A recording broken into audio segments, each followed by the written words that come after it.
Have you ever thought about starting your own podcast? Well, we've got the information for you right here, and Dave's going to tell you about it. Absolutely, guys. We use this awesome application called Anchor FM. If you haven't heard about Anchor, it's the easiest way to make a podcast. Let me explain. First off, it's free. And who doesn't like free? Yeah, free's huge. That's what got us involved with it. Second of all, there's creation tools that allow you to record and edit your podcast right from your phone or your computer. So you don't need all those fancy gadgets. You can have them if you want them, but not absolutely necessary. Anchor will also distribute your podcast for you, so it can be heard on Spotify, Apple Podcasts, Stitcher, and many other platforms. Which is great. More people can hear us. Who doesn't want more people to hear us? I mean, I like to be heard. I like to talk. Another great thing is you can make money from your podcast with no minimum listenership. Like 0 people could listen to you and you could still possibly make some money. That's amazing. How does that even happen? It's everything you need right here to make a podcast in one place. It's a one-stop shop and it's all you need. Anchor FM. Yeah, so you guys, if you want to start this podcast, go to anchorfm.com to get started.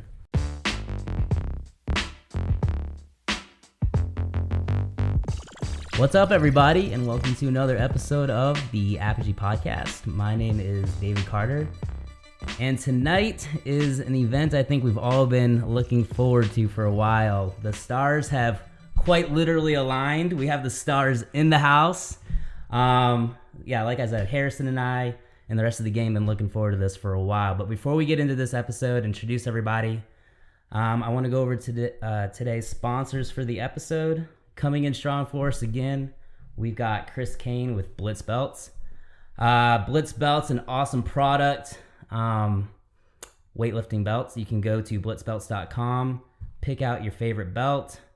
He has this awesome application where you can even go in there, customize your own belt, and at checkout, you got the discount code Apogee, all caps, APOGEE, and you will get 15% off that belt. Now, introducing our first guest.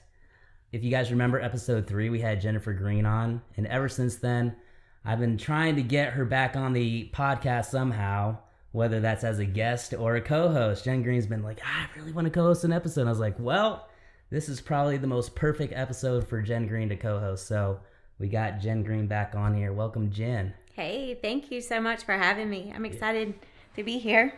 So CrossFit Greer is also a sponsor of this podcast. So mention this podcast and you'll get 10% off your first month membership. Awesome. So Jen, what's been going on with you lately? Oh, just now that I am running the gym full time, working that, also working with CrossFit on affiliate community representative, and just, trying to up my training. So get ready for the open. There's been a lot, I feel like, going on since we had this conversation back in episode 3. When was that? Was that March or April, Harrison? I think it was right before COVID was really hitting. Yep, it was. Yeah. So definitely a lot has changed since then. It's crazy. It's like 2020 has been rough for a lot of reasons, but I feel like one good thing that's come out of 2020 is the camaraderie that has really built up in the fitness community here in the Upstate. I feel like it's really brought a lot of people together, whether they're working out in each other's garages together or just kind of collaborating online via Instagram. I know you yourself has been through a huge fitness journey over the last 6 or 7 months. And myself, I feel like I have too. So we've kind of been together on this, texting each other back and forth, and I feel like our friendship has built ever since that last episode as well. Yep. So I know we're going to get a lot into this. I'm really glad you're co-hosting this one with me. Thank you. Let's get into today's guest a little bit. All right. So me and Jen wrote this little opening statement together. I'll go ahead and read it because I totally have it memorized. If you've been involved with CrossFit in the Upstate over the last few years, you've likely come across the one and only Gordon Lake, Mr. SVL. Gordon co-owns CrossFit SVL and AGL Athletics with his lovely wife, Annie, and is a remote coach for several athletes in the area and beyond. And most recently is the co-owner and CEO of the Fittest of the Upstate CrossFit event. Gordon's big personality is infectious, and we know it will resonate with everyone in this episode. We're honored to have you on. Welcome, Gordon. What's up, man? I like when you said big because I thought you'd call me fat. And Yeah, so I guess right. that's just the roundabout way to say I'm chubby. Nah, dude, you're looking fit these days. Trust. I was looking back on your Instagram earlier this week, and I saw that picture. I think you were like 265 or something. Those were the days. Those were obviously Those were the husky days. Really enjoyable back then. Cool. But that Fittest of the Upstate team picture we took last weekend, I asked if Gordon was flexing, and he was just holding his arm like that, and his triceps huge. And Yeah. I'm like, are you flexing? Well, I was It didn't watching. sound that nice coming across, believe me. You and Annie were on the news the other night. Yeah. Right? How long ago was that? I saw it on Facebook, but Yeah, I maybe like 3 weeks ago, you're 3 Carolina. weeks ago. Yeah. And I don't remember the host on the. Megan Heidelberg. Yeah, okay. Yeah. Well, she was saying, obviously we do bicep curls at CrossFit. What else are we doing? And I'm pretty sure Gordon's face turned like a shade of purple, not just red. I haven't done a bicep curl in at least 3 years. At least. Well, Gordon, I know that you've done a podcast not too long ago with your brother. I actually just re-listened to it yesterday. It was fantastic. Shout out to Sean. Thanks, man. He's doing an awesome job. I listened to a couple of his other podcast episodes as well, so I'm definitely subscribing to that Nice. one. But what other podcasts have you been on besides that one? So before Sean's, I was on with Holly Calloway called the Greenville Empowerment Hour. So it was for just young entrepreneurs, and that was definitely pre-COVID. Sometime last year, I was on with her just talking about CrossFit SVL, how we built the brand and how you build a strong community. Well received, I'm sure. It was the first time doing a podcast, right? Yeah. And so it was like, I mean, still when people ask me to do a podcast, I don't think I'm interesting. And I'm like, I don't know what you want me to talk about. But then we always have great conversations. And like the one with my brother was amazing because obviously he's my brother, but he asked a lot of questions that people don't know about me. So that was really cool. Yeah, absolutely. So going into that a little bit, can you tell us a little bit more about your childhood growing up? Where are you from? What kind of family life did you have? Yeah, And man. also, especially after listening to that podcast, and people, if you haven't listened to it, go ahead and tune into that podcast. It's the Sean Cast podcast. You really go into depth a little bit about that relationship, but you didn't really talk much about your relationship growing up together. Yeah. So what was that like? Yeah, so I grew up in upstate New York. So I grew up in Rochester. So my father worked for like Kodak and DuPont at 3M. And so from a Catholic family, most people don't know this. I went to Catholic school. I was legitimately taught by nuns. Like they had rulers that slapped you. Like the stuff that you hear about, that literally happened with me. Sure. And so in there, New York is just it's a different way of life, man. It's just different. And so I come from a very strict family. My father was military in the Navy. My grandfather was in the Navy. All my uncles were in the Navy. So we were taught at a very young age that you do things a certain way. So I still remember vividly having dinner at my grandpa's house. Like if you didn't sit up straight, you got a fork in the back. If you had your elbows on the table, you got a knife in your hand. I thought that was normal, right? Like it was normal. No. But what it instilled like a very strict level of discipline. Sure. And so dad worked for 3M, and then so we lived in New York for about 13 years. And then he transferred to Missouri, and so we moved to Missouri, and that's where I did high school, undergrad, and grad school. Did that, loved it, and then ended up moving down here. My father died unexpectedly, so I moved down here to take care of my mom, and I haven't left. The ongoing joke is like I tried to leave many times. I tried to move to Charlotte, Asheville, Atlanta. I met frickin' Annie, and so couldn't leave after that, man. Been stuck with her ever since. So what sports did you play growing up? So I was really big into basketball and football. I love playing football. So in New York, like that's the thing, man, right? Like you play sports, hockey, basketball, and football. When I moved to Missouri, it was a little bit different. So the town I moved to in Missouri was like 3,000 people. So here I go from like 500,000 people in New York to 3,000 in the middle of Missouri with like cows and like things I've never seen. Culture shock. Man, like Big huge time. Yeah, I really struggled with that for like the first 2 years. But they were so enthralled with like, if you didn't play football, you're a nobody. Sure. And I bucked the system. I'm like, no, you're not going to tell me what I'm going to do. So I stopped playing sports in high school, that sucked. Like, because I love playing sports. But then I was like, well, let me just get into lifting more. And so that kind of took a lot of my time and energy. Awesome. Yeah, well, you're in a lot of familiar company right here in Greenville because we get, I would say, Harrison, probably 75% of our clientele are transplants, and a ton of them are from upstate New York. Yeah. So you got a lot of good people. Good people here for sure. Good people. They're different, but they're fun. they like their light beer. Yeah. Big time. Yeah, man. So I was gonna say, you mentioned college and grad school. So not many people know you went to grad school. So what would you study? I don't think many people think I went to college. I had one of my members last week she's like, I posted something on Instagram about just like spending time with the Lord and about fatherhood. And she was like, I just thought you were just this meathead. I didn't know you had any depth to you. And I'm like, oh, thanks. But yeah, so I went to Columbia College in Missouri. So my undergraduate degree was in criminal justice and psychology, and then went to grad school at University of Missouri. It's a master's in public administration with an emphasis in organizational and community change.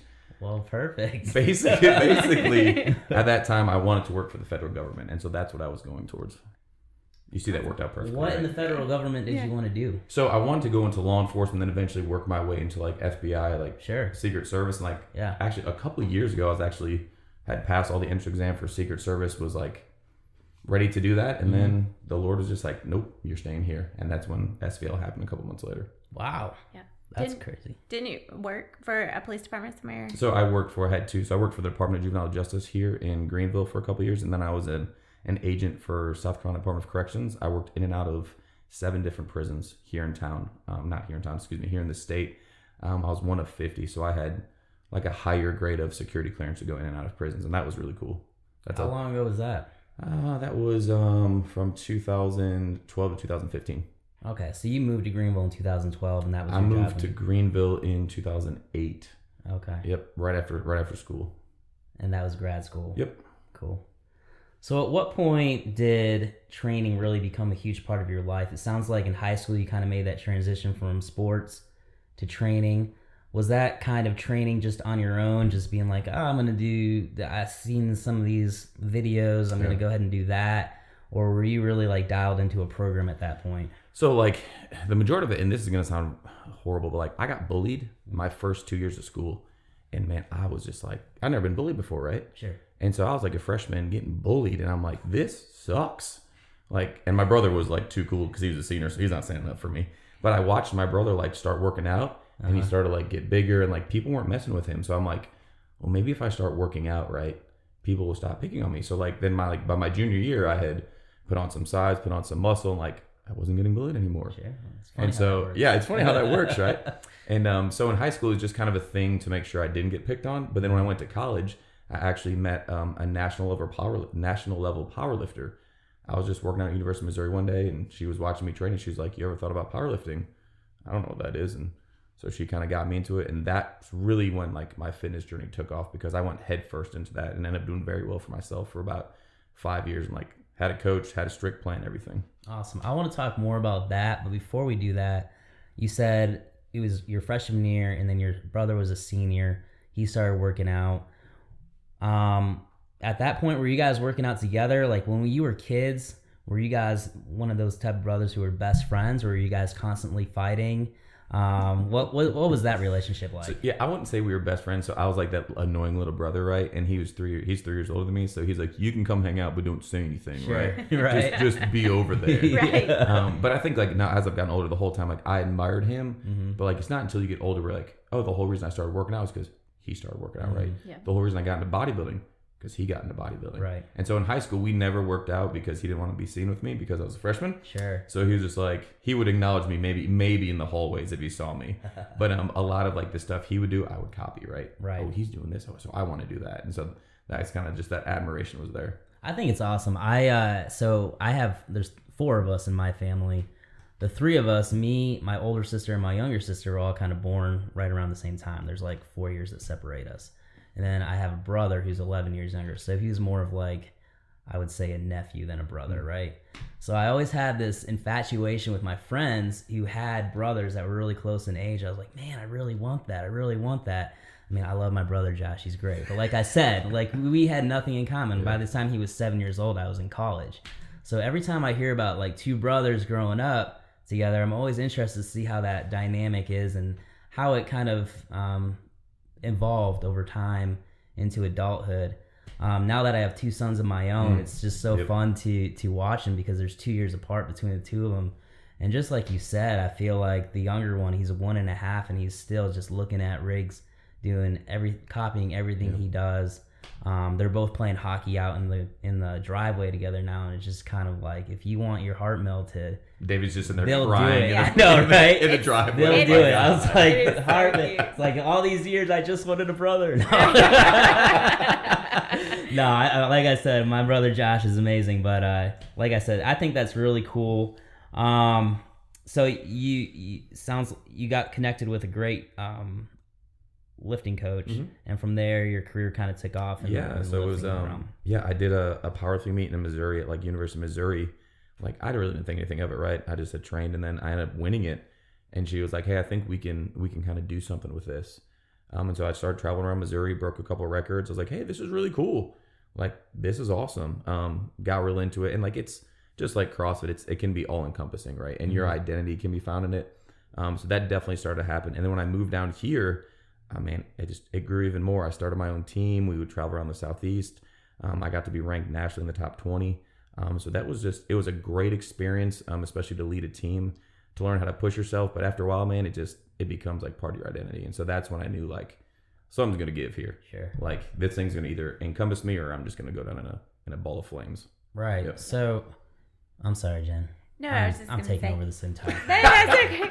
Jen's actually left, guys. Never mind. See ya. No, so like in that, you had said something a couple days ago that like you never failed a lift, except for the one time that something with your quad or something. Yeah. Yep. So I guess talk about that a little bit, like failing a lift and then your quad, like how you recovered for that. Okay, we'll talk about failing a lift. So we were talking about visualization. Yeah. And so one thing that like I was able to do, especially in powerlifting, was like just visualize success. I think that's definitely helped me in other areas of life, but I would go into every single meet visualizing how everything felt, and I would close my eyes and go through the motions. And so I never ever failed a squat in all my competitions. The only time I failed was when I blew out my quad in 3 places and I passed out. So that was something that like through the power of visualization, I was able to do. And with that, I tell my athletes all the time, confidence in who you are, confidence in what you're doing. Like today when we were training, my exact words were, be confident, attack that confidently, just believing in yourself. And it sounds so cliche, but like visualizing, believing goes so far It in does, like building actually. your self-confidence and owning what you're doing. Yeah, I definitely can speak for the confidence. Like just a whole mindset thing. Mm-hmm. So. It's huge. Mental fortitude is a huge thing, not just in sports, but in every aspect, right? I remember in college, so I grew up playing sports at a pretty high level as well, not weightlifting, but soccer. And in college, I had to take a sports psychology class. And at that point, I feel like that was still sort of a new thing.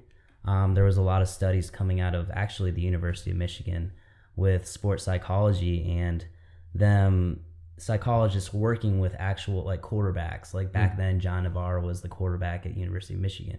And just to see the difference between working with a psych coach basically and his game and how it improved or in some cases got worse because he would start overthinking things, right? But having that visualization of what exactly you're going to do before getting out on the field, where you're going to make the pass, knowing that you're going to complete it is it's scientifically proven that that's a confidence builder and you are going to more likely succeed. So I think that's amazing that you're coaching that to your athletes, and we're going to get more into what you're doing with the CrossFit athletes right now, which I think is incredible. I do want to go back to the powerlifting a little bit more. So with in the fitness realm, especially with people who I guess are in and outside looking in, people are always like, all right, these are superhumans, right? They're lifting, whether in CrossFit, if somebody's deadlifting 500 or 600 pounds, that's a lot for a CrossFitter. In powerlifting, if somebody's lifting 700 or 800 pounds, that's a lot for any human being, right? So I think the word steroids gets tossed out quite a bit, right? In CrossFit, it gets tossed out in powerlifting and bodybuilding. So being that involved in powerlifting, did you see any of that, or did you have an experience in that? That's a That's very such a great question. So I'll be a totally open book here. So I used steroids religiously for like 8 years, to the point of there was a 6-year period where I didn't even come off of steroids. Now fast forward, that has done a lot of damage to myself that you're trying to go back and fix, which it's going to take a long time to fix that damage. But like, so what I saw was in powerlifting, there was actually two different sides of it. You actually had drug tested and non-drug tested federations. So I was in non-drug tested, and it was just a written rule that if you're in this federation, you are doing some stuff. No one really had to hide it. You would be at a meet and you would see guys taking oral steroids before they had to lift. I mean, you do what you have to do, right? And it was just, so some of the telltale signs, like now that I look back and tell people, I'm like, you know, if you watch a guy lifting and his face is purple and his nose is bleeding just warming up, that's going to be your sign that he's got really high blood pressure. Sure. You know, but absolutely. I think too, one thing I have learned through all that is people tend to view steroids as like, oh man, you could just take steroids and do X, Y, and Z, and that is not it, because there's still a level of work that has to be put in. Steroids are not going to make you wake up at 5 a.m. and go train and eat really healthy. It's not going to make you commit to things. They do help, definitely.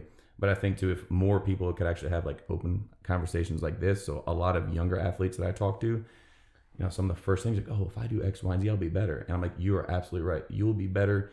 But the longevity of it is like 10 years from now, what do you want to be doing? You want to try to have kids? Because that may be out the window if you go on this way. Yeah, absolutely. So the first time that you got introduced to it, was it a nerve-wracking thing? Did you have, was it one angel talking to the devil, or was it like, hell yeah, I'm full in? So it was like, that's a great question. Oh my God, we're really going to talk about this? Yeah, we're just talking about it. I want to know. It's a great question. I'm just thinking if my mom's going to listen to this. So mom, if you're listening to this now, I love you. No, so I think like, you know, growing up, right? So again, I grew up in Catholic school in a Catholic church. And so this very strict religion that says, if you do X, Y, and Z, you're great, you're going to heaven. If you do this, well, you're straight to hell. And so growing up in that, you know, you have these very rigid thoughts. And so, you know, I remember just like using some pro hormones in college, and it's the easy justification in your head. We're like, nah, it's just pro hormone. It's still legal right now. Sure. And then I remember like when I moved down here and you do a competition, man, and there's pressure. So I remember like my last competition, I squatted 730 pounds and deadlifted 7 something. I deadlifted 7 and squatted 7 for multiple years in a row, but there was so much pressure to continue to be better every single time.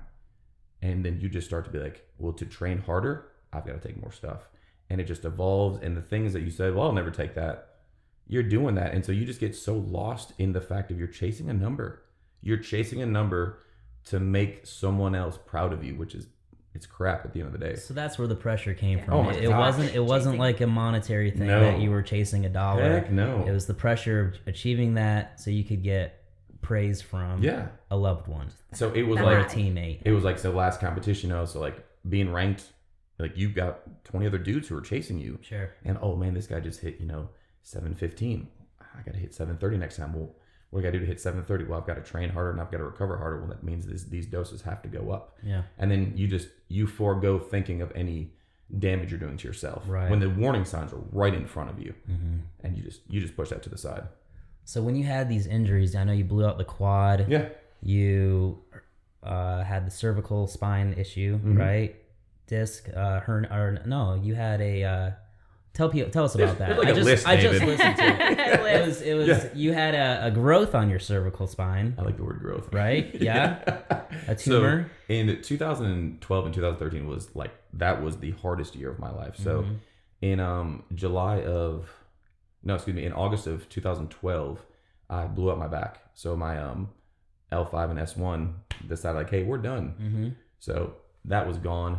And then I found a schwannoma tumor on my ulnar nerve, my C5 and C6. For about 3 months prior, I was going numb in my right hand. Yep. I was sleeping at nighttime and it was going numb. I would be bench pressing or pressing and my whole arm would be going numb and no doctor could tell me what it was.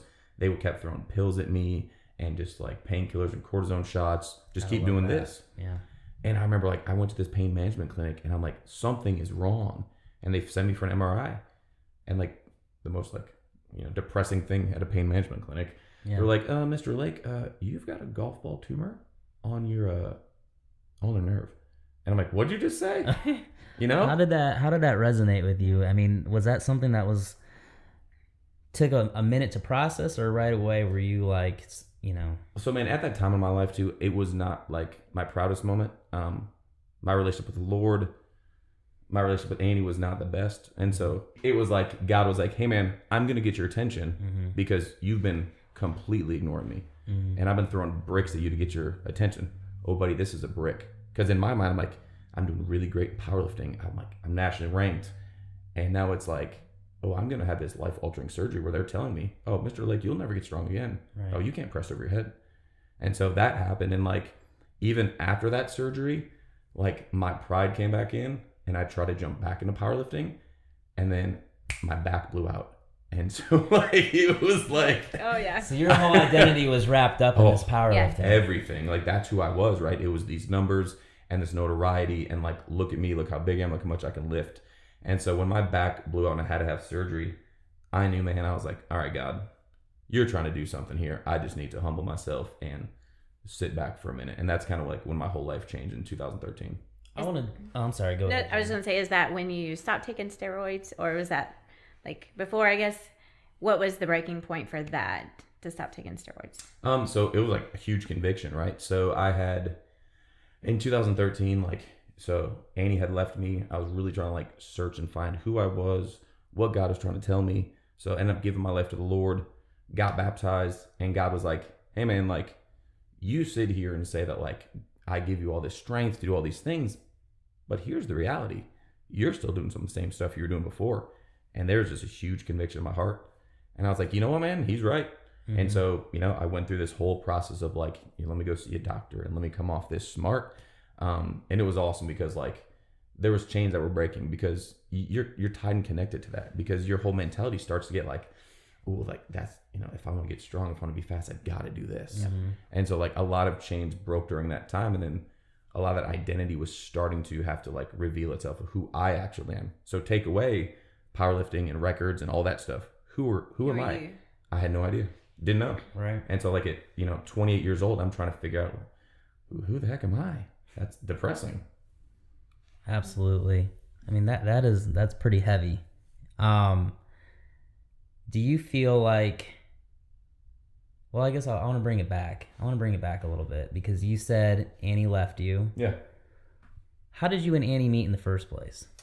Well, David, there was this one time. No, so you saw this beautiful lady at the bar. Beautiful one. So when I moved here, right, Yeah. It was like 2008 during like the recession. Yeah. And so I just graduated. I'm like, oh man, I'm gonna get like this great job. Wasn't happening. Mm-hmm. So like my brother and I got a job at this gym here in town. And I remember like I saw Annie riding the elliptical, and I was like, man, this Hispanic girl is so hot right now. I was like, she was tan and dark hair. I was like, oh my God. And so like 3 weeks later, I finally talked to her, and she was country. She got country accent. I'm like, oh, she's not Hispanic. Doesn't that throw you off? Yeah. Man, dude, it does. Yeah. When I first opened up Apogee in 2016, I had this Indian lady walk in. And I was like, all right, like I know what an Indian lady's supposed to sound like. I get her back in the eval room. I say, hey, my name's David. What's your name? She's like, and it was the thickest. Yep. She's like, I'm from Bowling Springs. And I'm like, what? I was so thrown off. But it's great. I love it. But okay, sorry. I totally interrupted. You go. So like I saw her, and she was trained for her first ever like figure show. And I was just like enthralled with her, and she wouldn't give me the time of day. Smart woman, right? Mm-hmm. She knew. She's like, that dude ain't right. Would not give me the time of day. And so like weeks on end, I was like trying to hit on her, but in her words, it was a very much like elementary flirting where I'd be like, hey, you're doing that wrong. Hey, your shoes are untied. I'm like, Yeah. So finally one day, like I just walked up to her and like wrote my cell phone number on a sticky note. And I was like, I've been trying to hit on you for like 3 months. I'm not getting anywhere. If you want to call me, you can call me. And then I just walked out of the gym like a coward. Forward, man. Yeah, super forward right there. And then you left. And then I left. So we talk about people from upstate New York, right? It's extremely forward. Right, very direct. Yeah, and then she ended up texting me like the next night. And man, we've been together for like 11 years now. Hey, I'm in. Hey. That's great. So what about your relationship and the whole period of the 2012, 2013 period where she like, I'm done. Like, I don't need to be a part of this. Yeah. How did that come about? Well, and so like when I look back on it, right, it was the best thing she could have ever done because at that time, like the lifestyle that I was leading was very much like it was, here's Gordon, like what I do matters, what I say matters. Here's Annie, you're just kind of like on the side. So like from conversation, just I would bulldoze her, and then just like infidelity, right? Not even having enough respect to like treat her the way she needs to be treated. And so I was like, when it came to a head, the best thing she could do was like, I remember sitting down on the couch and she's like, hey, look, I'm going to leave and I'm done. Go find who you are. Mm-hmm. And it was the best thing, right? Because I'm like, at that time, like I was very arrogant and egotistical, and I'm like, oh, well, this is what I can do. You should be happy with me. And when she left, I'm like, oh crap, I'm like alone. And this is depressing. And then all these surgeries came, and it brought me to this very like humbled, needy state where I had to ask her to take care of me. Like beforehand, right? I'm the dude who's like doing everything. Oh, I can handle that. Sure. And it's like, I remember when I had my tumor surgery and I had a neck brace on, and I remember like, she'd have to feed me. There's nothing more that will bring you down, humbling, than your significant other helping you. Or, you know, I remember when I had my surgery, and well, I barely remember this because, you know, when you're the first couple weeks out, like you were high as all get out. But just, you know, having Laura help me bathe or shower, you know, it's just extremely embarrassing, right? When you can't do something for yourself, and you're just crying while your wife is like giving you a bath. Yeah, that was Reagan with heart surgery too. Yeah, it definitely can bring you apart, because I know that I probably said a lot. I know I said choice words, but it also brings you together, I think, at the end when you go through something like that. Yeah, the level, and like I see it in Jenna Reagan's marriage too, right? But like the level of commitment that these women bring are phenomenal. Yeah. Like I tell Annie, like she is a very, very loyal woman, and that is a rare quality to have. But I think too, like when I see during it, like that had to happen. Like the Lord had to humble me to get me to where I am today. Like if that didn't happen, I don't think any of my life wouldn't have turned like it did. Right. Do you feel like the way you were acting before all these injuries, you know, being high on yourself and the way you treated Annie, do you think that was because steroid abuse? Oh, some of it? So I wouldn't put it on that. So like some of like my anger outbursts, some of that was that, but part of it, man, is like, and this is just honest, like you get into like sports and you get into powerlifting and you do really well, and you get this sense of yourself, right? You get this aura about yourself, like, you know what, I'm pretty freaking good. I think that's anything though. I mean, I think somebody does really well in business. Yeah, like somebody gets $1. Yeah, all of a sudden they think they're way up here and you're down here. Like, you know what, I am pretty good. They should be thankful I'm around them. Right. And I had that, and I never had any injuries, and so I never like had anything trip me up. So it was just like doing well after doing well after doing well, and so a lot of that was just that pride, man, that pride and ego. And so when it came crashing down, it was just like, it was horrible at the time, like one of the hardest times in my life, but like looking back, it was the best thing that ever happened to me. I love it. That's great. Talk a little bit about CrossFit. Yeah. Oh yeah, it's CrossFit. Yeah. So how did you move in from powerlifting to CrossFit? So begrudgingly. So Annie and I were going to a gym over in like right around downtown. I had just finished up bodybuilding, and she had finished up doing like powerlifting, and she had injured her back in powerlifting, and so we went to my buddy Wade's gym, Hit CrossFit in Simpsonville. He had like a kind of a powerlifting area, and when we joined there, she was like, "Hey, I think I want to try CrossFit." Now at the time, and I openly say this to people, I was that guy who bashed CrossFit. Because I'm like, these people are stupid. What are they doing? And I remember watching Annie in her first workout, and everyone cheered her on to the end. And I'm coming from sports that are very self-centric. Like, it's all about you. You don't care about anyone else. And I'm like, why are these people cheering her on? What are they doing? Like, right. These people are so nice. And so she ended up joining CrossFit right then. And I kind of like hung back and just like, let me just watch this. Be the creeper in the corner. Yeah, so I was the creeper in the corner for like 6 months, just doing my own thing. And then finally, like, I did my first class ever. And I remember Bill Gruss, he's one of our business partners at SVL. You know, at the time, Bill was 51 years old. And I go, I'm like, oh man, I'll crush this dude. The dude murders me. He murders me in a workout. I couldn't even run 200 meters. And so like from then, I started being like, well, I'm just going to do this sport to get better. And then once I got into it in the community, I was like, oh my gosh, these people are amazing. And that's what hooked me. Like from that moment, I was like, there's something in here that I want to have in my life. So coming from a powerlifting background, and like you said, a lot of people I think have this notion of CrossFit, like that's crazy, or what are they doing, or, you know, they don't know what they're doing, or, you know, or they're going to hurt themselves or hurt themselves. Coming from that powerlifting background, did you legitimately think it was crazy, or did you just think like, I just don't want to do that? Well, I think from it, right, is so you do so well, right? And so I did powerlifting and then bodybuilding, and I had done well in those. And like, well, if I come into CrossFit, my mind was like, I'll do well. And after that first workout, I'm like, oh, you're back down to zero. Right. You're going to do really bad. So my pride was just like, you better not do this. Yeah. You better just like hang out in the corner again. Yeah. But, you know, Annie really challenged me too. She's like, hey, you've been good in these other things. Why don't you just give this a try?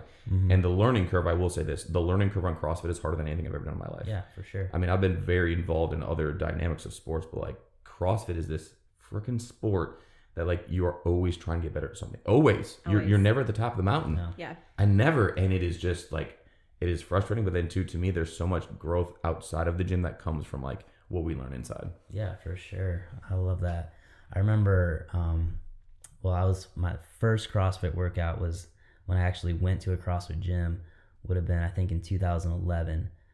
And I loved it, but I was in grad school. I couldn't afford it. So I just, started doing it on my own at the school gym.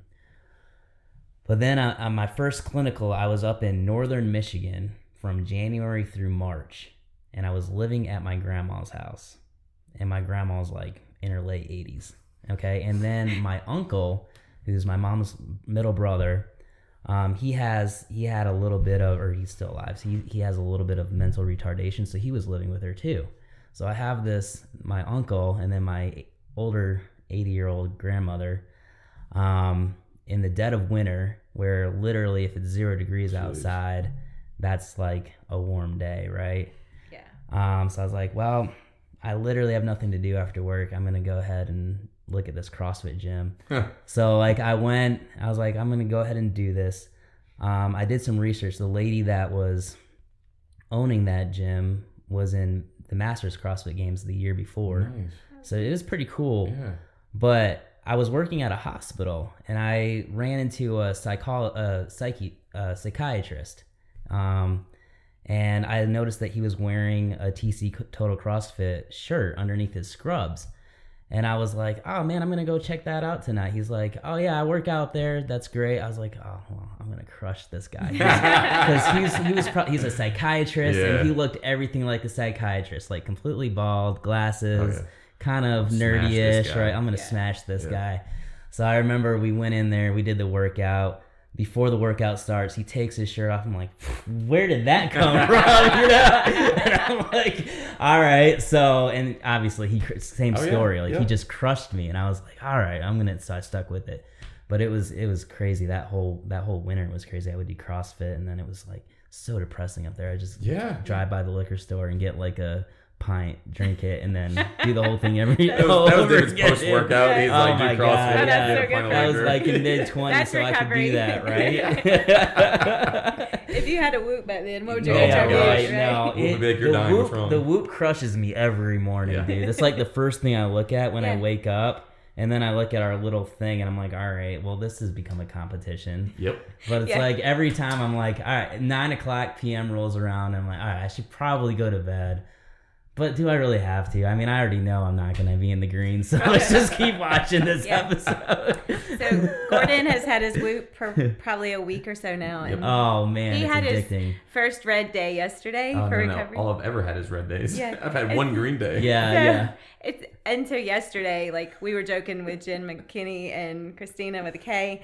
We were like, hey, did you hear Gordon was in the red in recovery? Hey, no, did you hear that? And we were like, newsflash, because that's all we heard about yesterday. I was dying yesterday. It's 15%. I'm like, I'm dying. I don't know what's going on. Crazy. I'm like, Gordon sent me a voice message. He sent me a text message, and he called to tell me he was in the red. I'm dying. I'm like, poor guy. I said, this thing's broken. You'll get it. Well, if you've only had it for a week, it's still calibrating. That's what they tell me. That's what they tell me. I've had mine for like almost 2 years now. I had it before it was cool. Nice. Yeah. So I really do enjoy it. Shout out to Whoop, sponsor us. Right.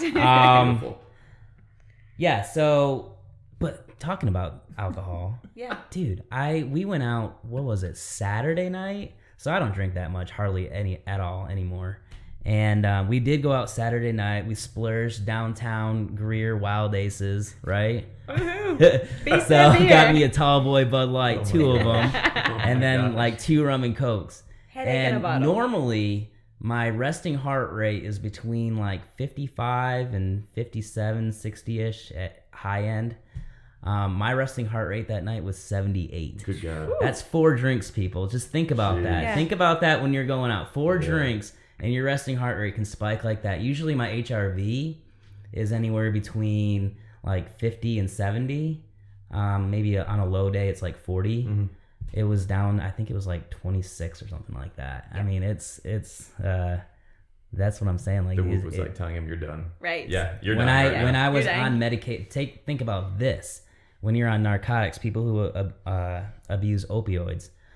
When I had my surgery and I was on painkiller and a muscle relaxer, I didn't stay on it very long, but my HRV went down to a 9 one day. Good gosh. That is scary, That is right? scary. Oh And my that's God. just because of muscle relaxer, right? And think about people who are filling their bodies with those every single day for pain management. Yeah. You know, it's like, yeah, you're working on your skeletal muscle, but you have smooth muscle on the inside too that it definitely impacts. Yeah. And if you are, abusing the insides like that, it's going to come out externally with inflammation. Oh yeah. Sure. And I know you see that every single day with folks that come in and they're like, it's just, and I think that's what's so great about this Whoop is like you can really see, okay, It's real-time data. what's going on? What am I putting in my body? How can I fix this?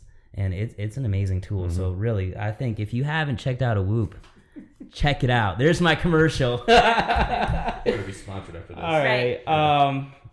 So you found CrossFit. You got crushed. What happened after that? You joined the gym eventually. Yeah. So we joined the gym, and then so we were at HIT for a little over a year, and the owners at that time were great owners. They had been involved in CrossFit for like 8 or 9 years, so their gym was kind of a staple gym. After about 9 years, they just kind of told us like they were starting to burn. Like any business owner after 9 years, they're just starting to burn out. Yep. And so I had just come to the owner Wade and just given him some ideas like, hey, have you thought about this and this and this? And he's like, well, hey, why don't you manage the gym for me? And I'm like, well, I've never done that before. And he's like, well, you sounds like you kind of have some good ideas, so just try. All right, cool. And so Andy and I just kind of jumped in and just tried and just, learned a lot in that year of like just running a gym and trying to build community and trying to have different community come together. And how do you build a gym that, may not have a ton of financial support, right? Yeah. And so learning that, and then so we did that for a while, and then there came a point to where Wade and his wife, they were just like, hey, man, I think we're just ready to close down, and totally supported them in their decision. They've been doing it for 9 years, and so they offered to sell it to us. And it was funny, about 3 months before that, in January of 2018, Andy was like, the Lord keeps telling me we're going to open a gym. And I laughed because I'm like, number one, where's that money going to come from? Mm-hmm. And number two, like, we know nothing about opening a gym. And about a month later, in February of 2018, a friend of mine was just like, hey, you ever thought about opening a gym? And I was like, no, but Andy has. He's like, well, let's talk. And he was like, hey, I want to be a financial backer if you ever decide to open one. And at the time I said, look, I'm running HIT CrossFit. I will never, ever do that. I believe in loyalty. Mm-hmm. And then a month later, HIT CrossFit was like, hey, we're going to shut down. And so we're like, what? And so HIT ended up closing like end of April, and we opened up beginning of May. And so in a 3-month span, we had to put together a business plan, all the financials, find a place, build it out. And it's stressful. Since that day, it hasn't stopped. Yeah. It's been 100% crazy. I think that's an amazing parallel between the two of y'all, because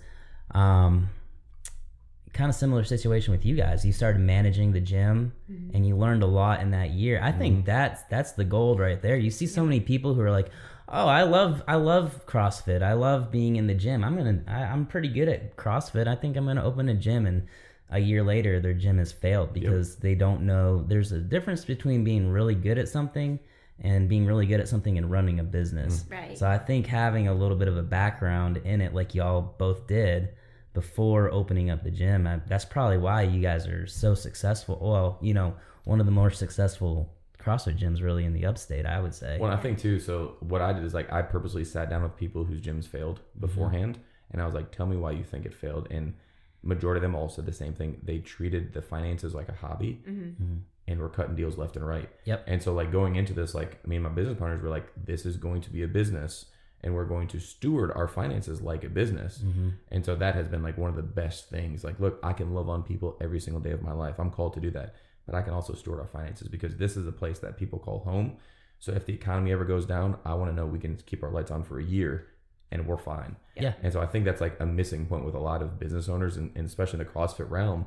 Oh, I just started for a hobby. Well, it could be a hobby, but you can still steward it as a business. And that's like you just said, when there's different price points for different individuals, that's a great way to tear your gym apart. Oh, yeah. Like when one person finds out they're paying X amount and the other person's paying it, they're like, what's going on here? I'm out, you know? Yep. So that's definitely something that like we have had to kind of overcome, because it was just kind of, it was a hobby for Carl and Kristen. And so, you know, it was just kind of like, oh, just pay whenever, like they weren't really tracking it or anything like that. And so it was very something new for us. But from like the CrossFit perspective now with Eric Rosa coming in, one thing that we're bringing in for affiliates and starting like a leadership kind of thing, box basics, and it would be like finance classes, you know, how to do a P&L, all that things, because most of the time people go like take their L1 and they're like, I want to open a box. And so like no business, right? Like they know nothing about running a business, nothing about finances or anything. And so like CrossFit's like bringing that in to kind of coach and stuff, but which is a beautiful thing because it's very much needed. It is it's great. very much needed. You're paying, I don't know what the fees are to be a CrossFit affiliate, but they are actually bringing, it sounds like something more to the table than just a name now. They're bringing more value to it, and actually like getting back to the like, hey, these box owners, that's the grassroots, this is the backbone of what we do. And so it's like an affiliate owner, like when we started, thankfully my business partner John has opened multiple businesses, so he was like, he guided us through this all, but there's no like book you can read or blueprint you go through, like this is how you do it. So to have CrossFit step up and a trusted source, that's great. Yeah, definitely. And just kind of going back to like SVL, like I remember walking that journey with you guys, with you and Annie, like from just management. You're gonna cry. No, I'm not gonna cry. No cry. But just like from managing kids and like that whole process, that whole time frame, to like praying with you guys about a building and just like a building falling through and all that stuff. I'm not gonna cry, but but I do love the community, and just it's amazing to see like how far you've grown, and just exponential. Like God is just blessing you guys like crazy, and just growing, and just like you can see the community, and like the mission that you guys have on the board is just amazing, you know. So like your vision, all that. So just for the people listening, you're not crying right now. I'm not crying. So I think like, so part of it was cool with Greer, and like some people know the story, but some people don't. So like Greer was a huge supporter of SVL, even to the point of like our first rig was from Greer. Really? Like they gave us a rig, and I remember like, how awesome is this? But so I remember like Jen and Reagan came with us. We thought we had this building, right? Annie and I went and prayed over this building, and we're like, God, this is it. It was in the heart of Simpsonville, and it was like 2,500 square feet. And we're like, Lord, this is it. We know this. And it didn't go through. And we're like, we've got 3 weeks. We're never going to find a building. And we found this building, but it was like, oh, this building's way too big. We can't handle this. And her and Reagan came over, and we all prayed on it. And now in the Lord's goodness, like after the first year, I would have outgrown that building I wanted. And the Lord has me in a building where I can grow to 12,000 square feet. So he was like, hey, you're minimized thinking. This is what you wanted. Here's what I want. And so now to see that, it's so overwhelming, because in your mind, like you just think like, I remember telling Annie, like, I'll be happy if we have 50 people. If we have 50 people, I'll be so happy. And you just sit back and look what the Lord allows you to do and grow. And it is very overwhelming. There's times where like, I'll sit back at the gym and I watch my members cheer on other members. Man, it's like, that's it, right? Like you could do so many things in life, but like to empower other people, to cheer on other people, to get better. Oh, that's, you know, like that is the coolest thing I will ever do. Right. Better than any PR, frame time, mile run, to have a community that believes in each other and does that. Cool thing. Yeah.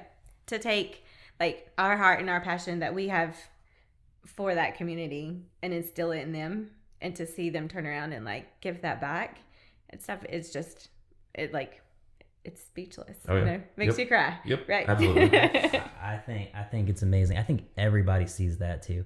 And I think that's one of the coolest things about CrossFit in the Upstate in general, is when you look at, you know, each one of these affiliates are separate businesses, but y'all really feed off of each other, which is, I feel like if more businesses did that, like, you know, if I'm feeding off other physical therapy clinics, or, you know, this chiropractor's feeding off that chiropractor, or this plumber's feeding off this plumber, you know, that's, you know, it's not all a big competition. If we all think about, like, we're just trying to make people better. We're trying to improve people's lives. We're trying to decrease pain. We're trying to decrease stress, and we're all in this together, then everybody grows. Well, I think that's it right there. And like, so with Greer, it was very organic, right? We were able to do that because we had an existing relationship. And I think other boxes started to see like, man, they always partner together. And so organically, like, we just started reaching out. And so like just in my area. So like I talk to Jonathan from Five Forks Athletics all the time. Yeah. I talk to Andrew over at CrossFit Fountain Inn. I mean, like you become friends with these people, and like we have them over to the gym, and it's always goes back to what you said. Like our goal as CrossFit Boxes is to better the health and fitness of our communities. Right. Like that is it. Yep. So if someone comes to me like, well, I live in Fountain Inn, I'm like, well, hey, maybe you should go check out CrossFit Fountain Inn. Yeah. Because at the end of the day, like if you get healthier and better, you're a better spouse, a better mother, you know, partner, coworker, whatever it may be. Like you're going to improve. And like at the core of it, that's what we should be doing. Yep. It's not competition. Like at all. It's definitely not competition. There is plenty enough people in just Greenville County alone, you know, that need fitness and need our community and need that. And so I'm like, we have just a small, tiny bit of those people. If you can go to Reaction downtown, or you can go to Greenwood, whatever, like, and people you know, appreciate that, and they remember that too, you know, when they're like, hey, you know, I know this great coach, this great gym that's way closer to you. Like, check them out. They'll remember that. So when their friend moves to Simpsonville, hey, you need to go to SVL, you know, like or you need to go to Greer. We have this lady, she's 70-something years old. I think she's dropped in at Reaction once, and I don't know like how she got referred over to us, but Caitlin was there one day, and she was just like, hey, go check out CrossFit Greer. And so like this lady, she comes religiously Monday, Wednesday, and Friday. She does all the workouts the best that she can. She texts me if she's like, I won't be there. And so she's the cutest, but like she just appreciates and she loves the community. Awesome. Yeah. So. I think this would be a great segue into segue, big word. Coaching. Coaching. Okay, Wonderful. coaching. I think you know, I think everybody who's the majority of the people that are listening to this podcast right now are community members in the Upstate. You know, actually, we are in 5 different countries, and like, oh my gosh, yes. that's so cool. That's like, awesome. I think we're in now like 30-something states. Like Sudan. Yeah, we are in. Yeah, someone like from Sudan, So Singapore. Can we say that Harrison is an international wonder now? He's an international That's star. awesome. Perfect. But the majority of the people, 49% of them, are listening from right here in South Nice. Carolina. That means 51% are outside of South Carolina. That's awesome. Easy, pretty man. cool. That's so Oh my cool. gosh. Yeah, it's pretty cool. Awesome, man. But what I wanted to talk about was your guys' relationship. So, coach, you know, as far as coach and athlete relationship, Jen, when she was first on our podcast, and this episode is going to go long. So I hope you guys, we're not going to edit it too much because I think this is really good stuff, and I think we've all been looking forward to it. Grab a snack, sit down and listen, okay? So we're already almost at 55 minutes, but we're just going to keep rolling with it. When Jen first came on our podcast in episode 3, you were 60 pounds heavier? Probably about that time, it's probably 40 pounds heavier. Maybe. 40 pounds heavier? You were just starting this journey. We had talked a lot about your relation, or your new coach, Gordon, right? Actually, Gordon, you've been mentioned in almost every single episode we've had so far. Yeah, all right. Sweet. It's about time you're here. Yeah, no yeah. joke, Yeah. David. Come on. But we've been trying a while. You're a busy man. Yeah, good point. You had just started this journey, and so now that y'all have been together for another 6 months or whatever it's been, talk a little bit about that. I want to know, we heard about how you kind of got introduced to each other. You guys have been friends for a while. Yeah. You were looking for something new. You were the coach, but you were never coached. Right. Yep. Talk about how it is being coached over the last 6 months. Yeah, so it's definitely a journey for sure. Like I love every bit of it. Probably in May, I kind of decided that I was done with my fitness journey and I wanted to take that competitive aspect. And so Gordon and I had a lot of conversation about that. If we go back to the mental aspect, because I think a lot of it is mental and confidence and just like believing in myself that I deserve to be there, and that with those girls on Thursday nights, or that I deserve to, even compete RX and things like that. So we ramped up my training, went on like maintenance for nutrition, because I was, at that point where it was like, if I was going to get stronger and get faster, I, didn't need to be losing weight or anything, which I was totally fine with. And just from there, and I think like just getting better and learning to what I'm actually capable of, for sure. So, yeah. What has it been like on your end seeing, I I know that you've been coaching folks for a while in various realms of fitness now, but you have someone like Jen who is already kind of a bigger figure in the Upstate as far as CrossFit. She's been around for a long time. You're kind of new on the scene compared to her. What was it like taking her under your wing and just what's it been like? It was I was totally shocked. So from the relationship I had known, Jen was just like what was said earlier, like she was always that person who was coaching. I never really saw her like if she did a workout just kind of be together. So I really didn't like fully understand that like that's something she wanted. And so even before we got into it, like we had a lot of conversations just about worth and value and identity and health and wellness. And so like when we first got into this, we're like, hey, look, we're just going to spend 6 months just working on your health and wellness. That's all we're going to do. And so I think when she first got a coach, a lot of people are like, what, you know, why do you need a coach? You know, and I have a coach and I'm a coach. And I preach to everyone, like, if you're a coach, you should have a coach. And so really like, man, this journey has been really taking me back a ton. So as a coach, you have a certain level of confidence in your abilities, but there's still definitely some doubts in me as a coach. Sure. You know? And so like to see what's been done, I'm still like, Jen, you did all this. I just kind of like gave you some ideas, you know? But just to see how far it's come. And I have so many people hit me up on Instagram and I love it because they're like, I want the Jen Green plan.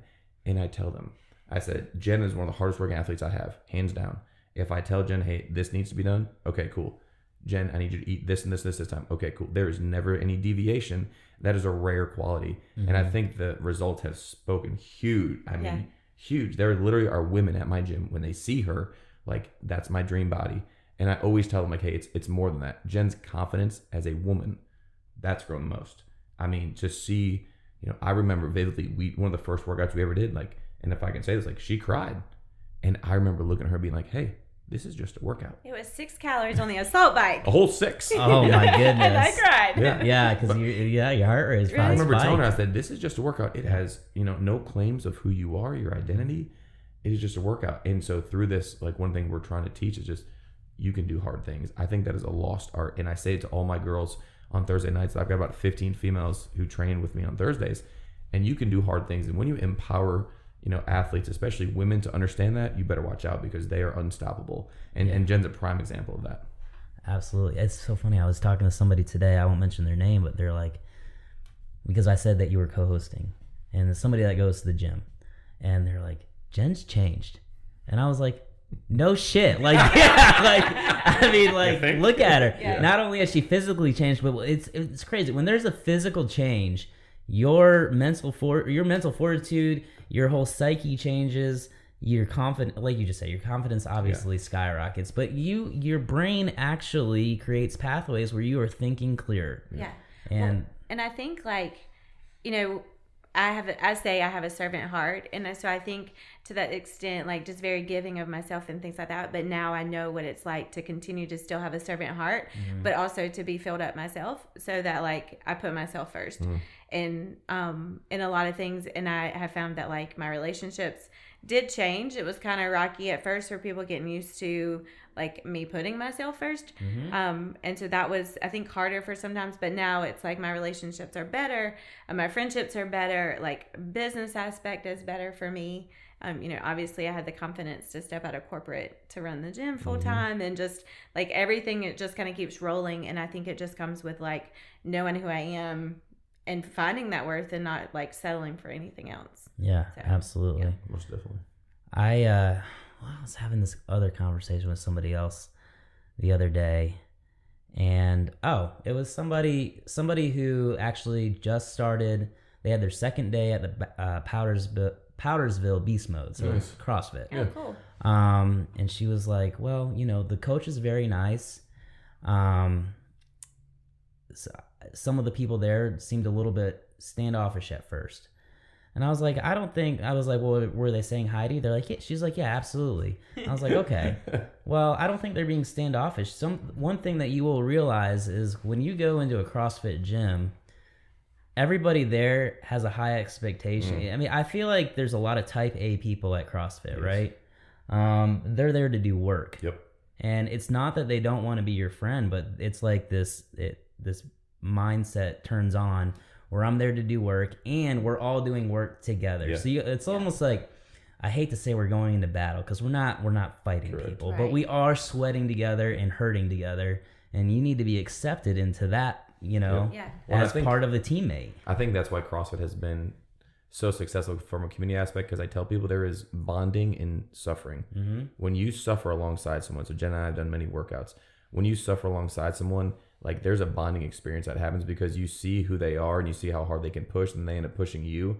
And that's something you don't get in a commercial gym. No. You don't get that. And so to experience that, there's just this natural bond that happens. Yeah, and I would say you and Annie probably can attest for this as well as everybody. Like, people want to know what's the difference in CrossFit and like, a commercial gym and stuff. And I'm like, you really just have to experience it. Can't really tell you. You have to experience it. So, Yeah, definitely. That's great. I think everybody has seen this awesome coach athlete relationship blossom, and you see a lot more of that popping up where people are getting coaches or and whatnot, which is awesome. I think there's just so much more people focusing on their fitness in the Upstate, and I think, like I said, 2020 it's been bad for a lot of things, but I think that's been a really good thing. Another really exciting thing that happened in 2020 was AGL Athletics and Fittest of the Upstate. Yeah. So we had our first episode with Local Comp. Yeah, AJ. What's up, AJ? Yeah. And Amy, don't forget. Amy, can't forget King. her. She's AJ the queen behind it all. That's right. Yeah. And at that point, they still had Fittest Up the Upstate. That was their thing. So I think the whole world wants to know, like, at what point did you know that you wanted to take this over, and how did this all come about? I mean, if you're willing to spill, man. I think the whole community wants to know. Yeah. So first off, like, Fittest, I think, is one of the coolest concepts that's been brought. Mm-hmm. And so I remember the first year AJ and Amy did that, man, we were 100% on board. And I remember being upset the first year because I didn't qualify for it. I'm like, God, I got to qualify for this. And so AJ came to me in April or May, one of those two. Maybe it was May, who knows? And I remember he's like, hey, I need to talk to you. And I thought he was going to come to me and say, hey, I want you to program Fittest, which I was like, oh my God, this would be amazing. And like, so we sat outside and, he's telling me like, hey, Amy and I have some plans and I just want to talk to you. And he was like, I would like to give you Fittest. And I was like, what did you just say? And he's like, I want to give it to you. And I was like floored. And he's like, what do you think? And I was like, well, hey man, first I need to pray about this and run this by Annie. Cause this is, I do work a full-time job still, and Annie runs the gym, and I do a lot of other things. And so, man, we went home and we took about 7 to 10 days and prayed. And it was just like, one thing that really came to our attention was like, if we're going to do this, it has to be excellent, because the athletes in the Upstate matter to us. Mm-hmm. And we want to give them a platform to be showcased. And so when we made the decision, like, it was super under wraps for months. We couldn't tell anybody. But one of our first decisions was like to hire Jen Green. Like, Annie and I both sat down and I said, if we're going to do this, we just can't do it, you and I. We need to form a team that is going to be excellent in everything we do. And we're both like, Jen Green has to be hired. And then after that, we both looked at each other and said, Daniel Owens. And so when we formed this team, it was like, man, I still say this, and I'm like, God brought us all together. But like, just the fact that our heart is the benefit of the community. Yep. Like, we want to build this amazing platform where athletes can feel like their talents being showcased. And so we launched Fittest, and from that, I launched AGL Athletics because it was just time. I've been talking for like 2 years of like, I want to do remote athletes. But part of that was just not believing in myself, right? Not believing that I had the knowledge and the confidence to train athletes like Jen and Annie Brasington and Jamie Smith, Mike McDonald, Dan Stahl, that like, oh man, they're way out of my caliber. And my wife was just like, when do you start believing in yourself? Yeah. And I'm like, well, I'll just take it one at a time, and see how that goes. And so seems like she's right a lot. Tell you what, is that Annie? Yeah, we said today she was perfect. Yeah. Right. She's perfect. She's perfect. But so when we launched AGL, it was just kind of this culmination of stuff that I have been working on and praying over. Mm-hmm. And to me, Fittest is just like it's just such a great honor and experience that AJ even thought about me. Because when we sat down, like, he was really cool, man. He was just like, look, everything I've seen from you is you have the community's best interest at heart. Mm-hmm. And that's huge, right? Because I haven't been in the CrossFit world that long in the Upstate. Right. And so just to have that, and I think when we announced it too, there's still a lot of people who have no idea who I am. And I think that's cool because it gives them an opportunity to get to know me and know my heart. And this podcast is another way they can do that. And Jen and I talk about this, what we're planning for 2021 is absolutely going to be amazing. And we can't wait till they can see it, so they can feel that passion that we have for the community. That's awesome. You want to add anything, Jen? I'm just excited to be on the team. Like, me and Danielle and Annie and Gordon, our heads exploding with ideas and, just excellence. Like, that's all I can say. And that's, and it's kind of like nothing, we're not settling for anything else because we love this community and we want to, show off the community, and like, they deserve it. They work their asses off. Harrison, mute that. Sorry. They work. Some drop F-bombs. Yeah, they work. They work so hard all year. Yeah. And then, like, the Open is awesome, and you build that more community going through the Open and things like that. But like, this just showcases like appreciation for what they do, within our community. So. Well, and you spoke on a little bit, David, about the community aspect, even into 2020. Like, I think, I run the Fittest Instagram, and there is this beautiful competitive nature in the Upstate. And now, like, Fittest is this showcase where people can be competitive, but also, like, they want to qualify. So, like, I talk to people all the time, and they're like, I'm like, what's a goal you have? Like, I want to qualify for Fittest. And so, to me, that is like an awesome platform to have where they want to shoot for that. And so, of course, I want to provide the best. Like, I want to provide them an excellent platform. So when they leave, they're like, oh my God, I've never had that before. I've never experienced that. And I think you're running the Fittest Instagram. I think you're doing an excellent job of doing these like teasers. Like, who do you want to see qualify? I think that's just driving that competitive edge up. Oh man. So I had somebody come in here. I won't mention his name. Nobody mentioned me. So my girlfriend mentioned me. Jackson. Actually, that was his girlfriend. He was like, I can't believe nobody said me. And I was like, hey, driving force right there, buddy. Poor Jackson. But I think you did say some spouses voted. Oh, there was definitely some spouses voting for husbands, believe me. Oh, yeah, I'm sure. I gave some shout outs there. Yeah. And get that dad bod in check. Let's go. Yeah, that's exciting. So the AGL Athletics is more towards remote coaching. Yep. Are you expanding that outside of the Upstate? Are you trying to get some athletes outside of the Upstate? So I told myself, and I've said this to Jen and all my athletes. So I am one of my core values is like excellence. I don't think you can provide excellent coaching if your laundry list of athletes is huge. I love that. So I told them I'm only going to take 5 athletes, and those 5 have to mesh with all of us. And so we've been very like adamant, because I've had people come up to me like, hey, I want you to coach me. And I'm very straight with them. I'm just like, hey, man, your first step is just to ask me to coffee. And if they can't even do that, then that's real simple for me. Right. Yep. But many people are like, hey, I want to hire you as a coach. I just tell them, hey, I've got 5. I feel like these 5 are the ones I've been led to. They mesh very, very well with all of us. So that is going to stay at 5. Now, if something changes in the future, man, and the Lord wants to do that, I'm all for that. But right now, that stays at 5. And then I do nutritional coaching as well. I've got probably 12 to 15 athletes with that. And I love that aspect because, like, it is so much, and you know this, you do this, it is so much more than nutritional coaching, man. Oh, yeah. It is. Oh my gosh. Food is just the vehicle. You speak so much life and truth of people's identities and values, and I've touched on that a lot, like of who they are. So many people are identified by a number on a scale.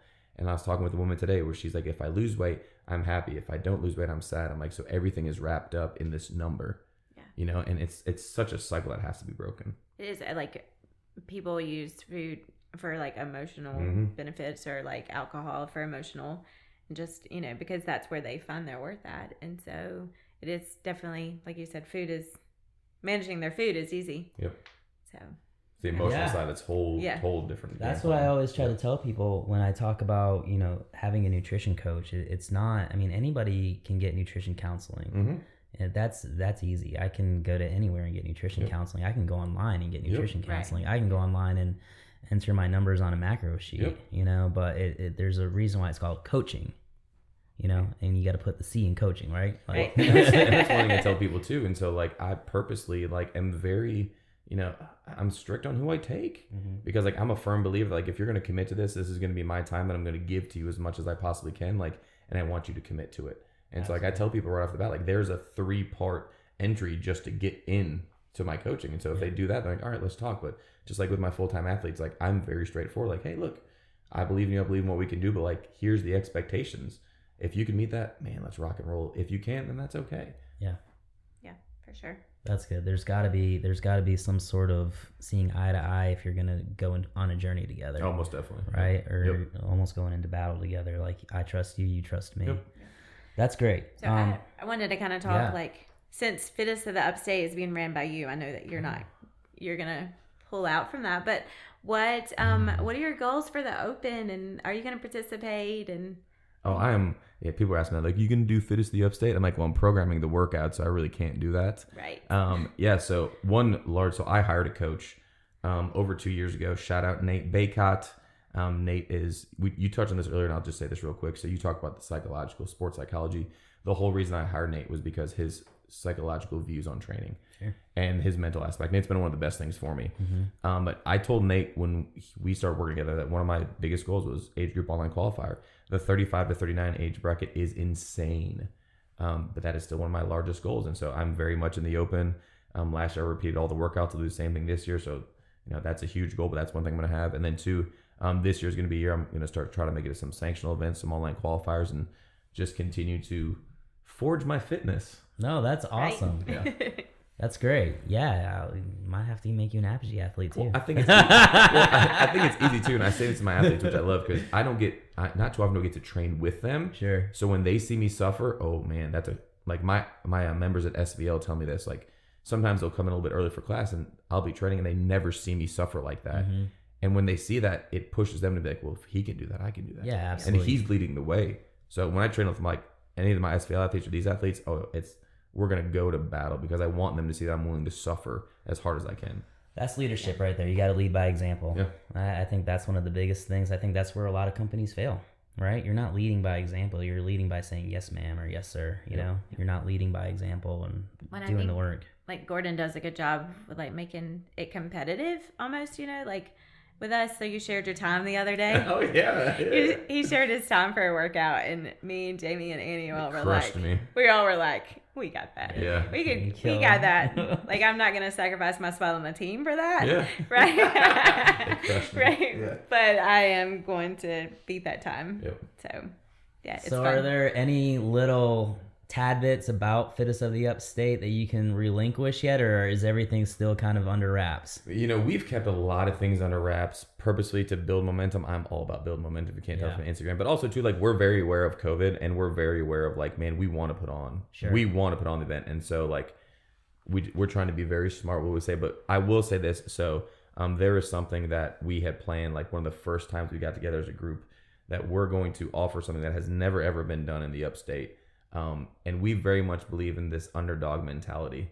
And we very much believe that there are people who can come in and make a name for themselves and beat some top 10 people that you normally see. And so we're going to do something special to promote that. And once the Open happens, you will see us release this huge kind of announcement and video on it. That's going to be pretty freaking cool. Sweet. Yeah. So get training, Yeah. all you underdogs. Yeah. Because Right. I think too, a lot of people are like, well, I've got to make, we're taking X amount of people. If I don't make it, I'm done. Sure. And so I'm telling people, just keep training. Just Let's go. keep training. Let's go. That's awesome. All right. I want to, this whole conversation, I feel like every single point we've hit, Annie has been brought up. I want to talk a little bit about more about Gordon Lake, the husband. So with all these things going on, I think we have a lot of husbands tuning in right now. We've got a lot of married couples tuning in. And I think, you've got a lot going on. I've got a lot going on. Jen has a lot going on. I think a lot of couples, especially in our 30s, 40s, when life is like at its at its peak, we have a hard time making time for each other and making each other a priority. Sometimes the only time you see each other is when you wake up and when you go to bed. Yep. So what do you do as a husband, or talk a little bit about what you do to maintain the fire in your relationship? I mean, if it's something you struggle with, that's cool too. It's something obviously I think we all struggle with a little bit. No, you're absolutely right. And I think I've really come to this realization the last couple of months. I've spoken openly with Jen. I think and you know this, David, as your businesses grow, the time you have is even more limited, and everyone is pulling at you, and everyone wants time. But what I'm coming to realize, not everyone wants something for you. They just want something from you. And that's a really hard point to get to. And so what I've had to understand is like saying no sometimes is the best thing I can do, because then it makes more time for my wife. So it's a huge blessing that Annie can work at the gym, because that gives me time when I'm there with her. But also like I'm not great at it, but we set a goal at the beginning of the year that we're going to go on one coffee date every single week. So if you follow my Instagram, you'll see Coffee Tour 2020 happens every single week. We do not deviate from that. And then two, throughout the week now, we've started to have a coffee date. But man, I'll be honest, there are times where it's just like, you'll go 2 or 3 weeks and like, you're right. It is just, I see her when I get home. I see her when I wake up. And one thing with Annie, I will say, I said this earlier, she is such a loyal, committed woman. And I love her mind frame because she very much believes that we have been blessed with this time frame and opportunity to build and create something special, whether it be through CrossFit Simpsonville, through Fittest the Upstate. And we want to maximize that as much as we can. Yeah. So if that means that like, hey, we're going to have long nights, early mornings, she's willing to sacrifice that because her heart is so much for these people. And so for us to be on that same level playing field is great. Now, she does a phenomenal job of taking naps and watching Disney movies that I do not do. But she's super understanding. But I always tell her this, I can always do a better job. And I think too, as husbands, man, just in general, my 2-second soapbox is I think men in general in society can do a better job. Stewarding their marriages, stewarding their health and wellness, being transparent in the things they struggle with. It's amazing to me how many times I'll get a patient in here and somebody injured themselves working out or whatever, or playing softball. But obviously fitness is a big part of their life. And then we start talking about their spouse, and their spouse that wants nothing to do with getting into the gym with them. And I'm like, why? Yeah. Like, why would you not? If you're, is it because you're intimidated as a man? Is it because you feel like you're the provider and your wife, that's your job and you don't have to do anything else? I mean, I think one of my biggest motivators in the gym is my wife, right? Like, I want to look good for her. Absolutely. It's something that I think a lot more people need to come to grips with, that if fitness is in your life, your relationship is going to blossom. Well, I think and if you're doing it together, like you and Laura, like you want to be 85 years old and still able to sit, stand, reach, go on trips. Same thing with me. Yeah. I want to be able to do that when I'm 85 years old. I want my wife to be right by my side doing it, not where she has to be in a wheelchair or she's 300 pounds. Yeah. That, and then just like having something in common, especially I look at like people who have their kids have graduated and kind of moved off and things like that, the empty nesters, and they kind of find themselves not having anything in common. Their kids were their common. And so I feel like fitness or CrossFit or anything with your spouse is huge. I mean, you have something to talk about. You talk about your PRs, you talk about your struggles, you talk about whatever, and just gets that excitement building up with each other. Yeah, and going out on that hike is a lot more enjoyable when you can breathe through it. Yep. So I think that's super cool. Yeah, it's it's hard sometimes to take it back when you, like you just said, you're trying to grow something. But why are you trying to grow something? It's because you want your family to have a good life. And if you're losing your family while you're trying to grow something, then maybe it's take a step back and see, all right, what am I doing this for?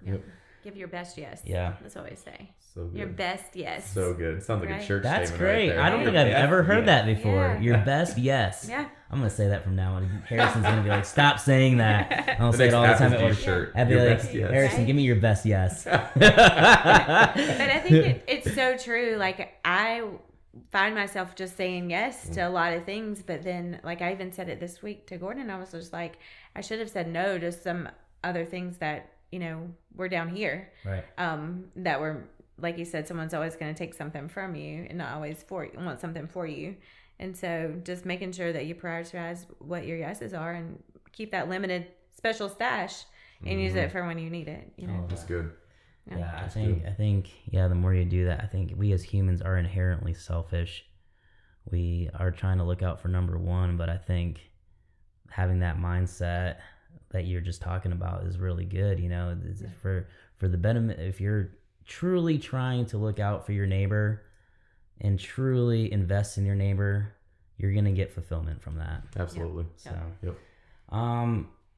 Another part that we've been talking a lot about, I know this is going on forever, folks, but I'm Harrison, really you still with enjoying us? Beautiful. Another thing that's been constantly brought up on each point is your faith in Jesus and your relationship with Jesus. I want to talk a little bit about that. So you said back in obviously 2012, 2013 time, you were baptized and you started your walk. Yeah. Talk about that. Who is Gordon Lake the believer? Yeah, so I talked about it earlier. So I was born and raised Catholic, right? And so I went through this time where I'm like, I had first communion. I went to Catholic school, so obviously I know Jesus. Mm-hmm. It wasn't until I moved to Missouri, and when I moved to Missouri, I met this really cool pastor. We're buddies still today, and he had this group called Mick Bible Boys. He basically invited high school guys to McDonald's, and he bought you food for free. So I'm like, bro, I'm in on this. I don't care what you're talking about. Right. And he would just talk like about the Bible, but not in a way that was very preachy. He was just like, would read stories and be like, hey, what do you think about this? I went there for like, 7 or 8 months. Really? And I was just like, this is kind of interesting. And again, being raised Catholic, I had different views. And so I remember just hanging out with him and I made a bunch of friends in there, and we hung out and we all like played sports and had interests together. And then I remember like when I was 16, like giving my life to the Lord and like just feeling that overwhelming experience of the Holy Spirit coming into my life. And, I rode that wave for like a year, and then I went to college. And then when I went to college, Jesus took a back seat. And then when my father unexpectedly passed away when I was 23, it was like, you can go screw yourself. Like, I'm not going to have a relationship with Jesus. Like, you killed my dad, so you don't love me. So I shut that out for years and years and years. And that's when my life started to kind of spiral down. And, it was a culmination of things in 2012 from my tumor surgery is one of the biggest things between Annie leaving me and my tumor surgery. It was like, if he has to give my attention, man, this is it. Mm-hmm. And so like, I just remember like I'd given my life to Christ, but I've never followed him faithfully. And so I just remember being at church. I was like, man, I gotta get myself together. Like, what am I doing? I'm like 28. What am I doing? And I'm like, man, I just need to give myself to the Lord. And so it was through many, many months of like introspection and journaling and just taking time to figure out who the hell I am. Mm-hmm. And so I got baptized in 2013. And I tell people like chains of steroids were broken, chains of pornography addiction were broken. Like, I haven't looked back since.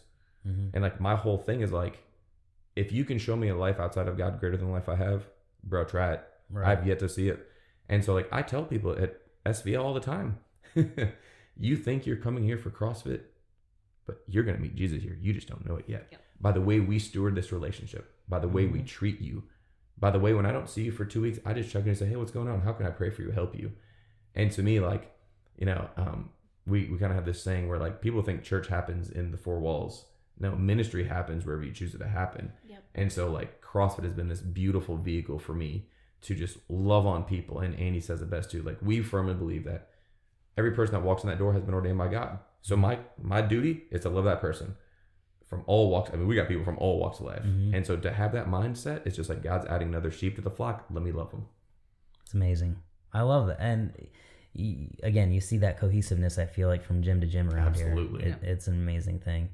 Yeah, I think, I will say for the majority of like the gyms in our area and stuff, people definitely go like for CrossFit, but most of the time they'll find like love, just someone to talk to, community, everything that you don't think that you would get in that space. And I would say like it's amazing being able to give that, and to be a part of it. Yeah, absolutely. That's great. I love that. I want to wrap this segment up with another question. It seems like throughout your life, it seems like you've kind of been failed by the man figures in your life, right?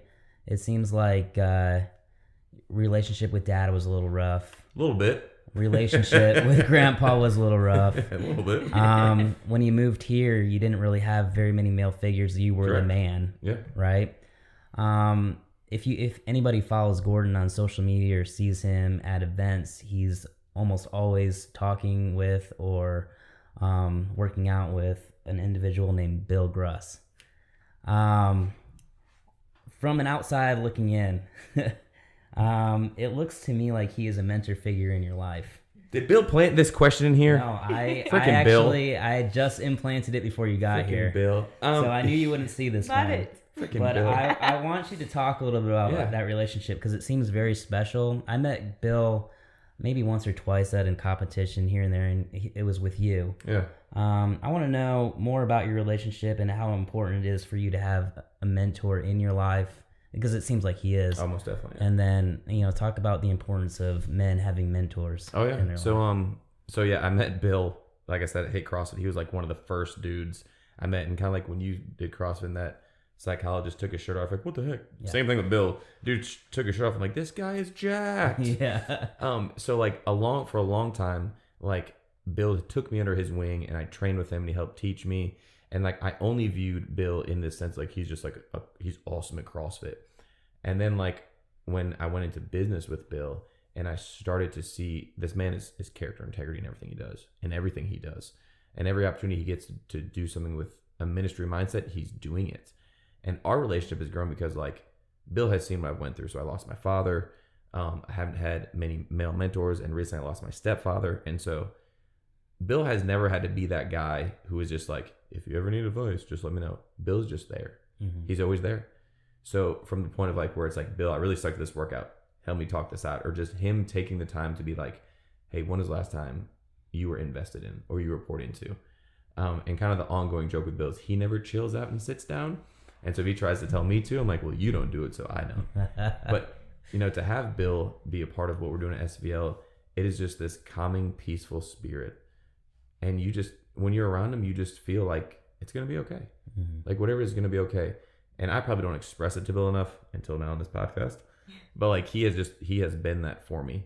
Yeah. He's just been a steady male figure. And like you said, I come from a background where that hasn't been the best, you know, and I don't speak too much on it too often, but like, you know, if I ever get on a soapbox, it is because I'm a firm believer that men have lost the way of leading courageously, rejecting passivity, accepting responsibility, and then investing eternally. Mm-hmm. And so I believe that just men now just float through life, you know, and Jen and I talk about it even in the way health and fitness is. Like, I don't want you to come to my gym to get all jacked, but like, just take your health and fitness back so you can lead a better life. Mm-hmm. Or even at the point of like, how are you leading your family? And then from, you know, more of a transparency standpoint, like, so I knew when I struggled with porn, I know I'm not the only dude listening to this right now who has struggled with that. But like, there's issues that us as men have, we never face. We never face them. We put them underneath covers and we never get to it because we're too ashamed or too scared because we don't think it's an issue. And I think that there's so much that is missing there because there's healing that has to happen in everyone's heart. Mm-hmm. And with men, I'm still a firm believer that men are called to lead. And they're called to lead their families. They're called to lead this country. That doesn't mean we can't have a female president, but they're called to lead. Sure, absolutely. You know? Yep. And so we have lost that. And like, that's my heart is I want to build and empower individuals and specifically men around me just as much as I can. And so, you know, with some of my male athletes, like a Mike McDowell and a Dan Stahl, like I tell them like, hey, we're going to train and it's going to be cool. But at the end of the day, like, my hope is that you become, you know, a better husband. And I say this to people who walk at SVL. Like we said it at Annie, my wife has got it, like on Instagram. I literally tell people, if you come in this gym and you leave a better athlete, that's cool. Awesome. If you don't leave a better person, I failed you. Right. Mm-hmm. Absolutely failed you. And so like, that's the heart behind it. But as for men, I think like I have two mentors outside of Bill Gruss as well. Mm-hmm. And it's just men that can pour truth and life in me. Because I feel like as a society, we've gotten away from being able to have truthful conversations like what we're having right now. Right. Like there's just these barriers that happen where you'll just talk about very surface topics and never get to the core of it. And that's one reason I love my brother's podcast is he is so open to get there and go there. And so like just some of the questions you've asked me today, you know, I kind of said this to Jen, most people don't know those things about me because they never take the time to ask me. It's just very much like, oh, he just does this and this and this. But to have these conversations, I feel like that's how real growth happens in friendships and relationships. 100%. 100%. I've been blessed with many male figures in my life who have been great mentors. And I think sometimes, especially when you're younger, you don't appreciate it as much as until you get older. And then you have kids of your own and you're like, all right, you know, all these men who have poured themselves into you, this is what it's all about. Because now you have some skills and you got some life skills. You've got some skills and you got people, things that you can bounce ideas off of, someone you can pray with. That's one of the biggest things too. Well, it's humility too. So like I've got a great mentor, Alan McKinney. His wife runs YMCA Powdersville YMCA and like beast mode stuff. Oh yeah. And like I remember asking him to be my mentor, and I was so nervous. Alan is like a very established businessman. Sure. He's done well, and he's got a great marriage and kids. And literally, it is the coolest thing. We get together every month and just talk about life. Mm-hmm. I bounce ideas about marriage off of him, about business off of him. And like at first, where I was like so just intimidated by him, he's just like me, man. And it's just to put yourself in that situation. Like men need to do that. Like find another man who's a couple levels above you. Just spend time with them and glean all that. Because not having a father, I don't have that opportunity. it's not afforded to me, but I can go out and try to find it. That's awesome. I love it. I think this is great. I think we're going to go into our last portion in a second here, but I think there's a lot of people in the Upstate, especially since Gordon, you came on the scene probably like the last 2.5, 3 years, right? Mm-hmm. And a lot of people see this big, handsome man, but they don't really know, like, where did Gordon come? Yeah. I really hope people listen to this podcast Amen. because I really do believe, Gordon, you're a great leader for this Upstate and this whole community, and Jennifer. I think you guys have a great thing going on, and I think people are going to see a little bit more into where Gordon came from, and I think you're a great leader. Thanks, man. That's hope too. Like, I was excited about the questions you sent over, because I remember telling Annie, I was just like, he's actually asking like in-depth questions, not just like surface. Like, tell me what your Fran time is. No doubt. All right, do you have rapid fire questions pulled up? I do. Oh. All right. Do you want odds or evens? I'll take evens. All right, I'll go with odds. All right, this one's very basic, man. Sweet. We're talking about what you didn't want to talk about. What is your favorite CrossFit workout? Oh God, of all time, Diane. Diane, perfect. I like that too. All right, go for it. All right, favorite sport other than CrossFit? College football. Who's your team? Missouri? Missouri, Yeah, of course. All right. Tell us about your ideal rest day. Is that What is that? I know. Yeah. This one's a hard one. God. Everybody, this is a hard one. Man, probably wake up, sit on the porch with Annie, have some coffee, listen to some praise and worship music, go on a hike, go have some really good sidewall pizza, get to sleep for like 12 hours, watch Avengers Endgame for the 19th time. Very detailed. There it is. I love it. Right. So when you are about to rip out a 5-minute AMRAP, what song do you listen to? Demon Hunter, Last One Alive. Yes. All right. What's your favorite cheat meal? Oh, sidewall pizza. Or Chipotle, real close. Is Chipotle a cheat meal? To Gordon. To me, it is. Oh, Yeah. Gordon. David's like, What am I doing wrong? To Gordon. Don't tell Kara. Outside of his plainness. Yeah, like plain horrible food. Yeah. Well, yeah. Favorite superhero character? Oh, Thor, hands down. I I tried knew to you were grow my gonna say hair that. out like I knew you were him gonna for say years. Thor. Awesome. If you could be any piece of gym equipment, what would it be and why? I could say the dirtiest response ever for that. Oh, man. Whew. That's a really, really great question. I would say the Echo Bike or Salt Bike, because it's a pain in the ass, but it gets you results. There it is. Yes. That's awesome. I Yeah. think you and Jen probably had the best answers because it's nice and round. You wanted a wall ball. A kettlebell. A kettlebell, Yeah. that's right. It's nice and Nice curvy. and round. Yeah. Do whatever with it. You can do whatever you want with it. Yeah. Yes. All right, Jennifer, finish All right. this out. So it is Sunday in Madison or at the ranch, wherever, and you find yourself in the top 3 of the CrossFit Games. What 2 athletes would you choose to go head to head with for top podium spot? Oh, wow. Can I think about that for a second? Just give me a second to think. BKG, Bjorn Carl Goodmanson. I love his athletic ability. Back in the day, I would say Sam Dancer. No offense, Sam. But like, he's got a little pudgy, had a baby. I don't know where he's at right now. Ends early. He early Armbands 315. So definitely BKG. I would like to go back in time and get Josh Bridges in his prime, Yeah. because I feel like he would bring a level of emotion and aggression that would like bring the best out of me. Yeah.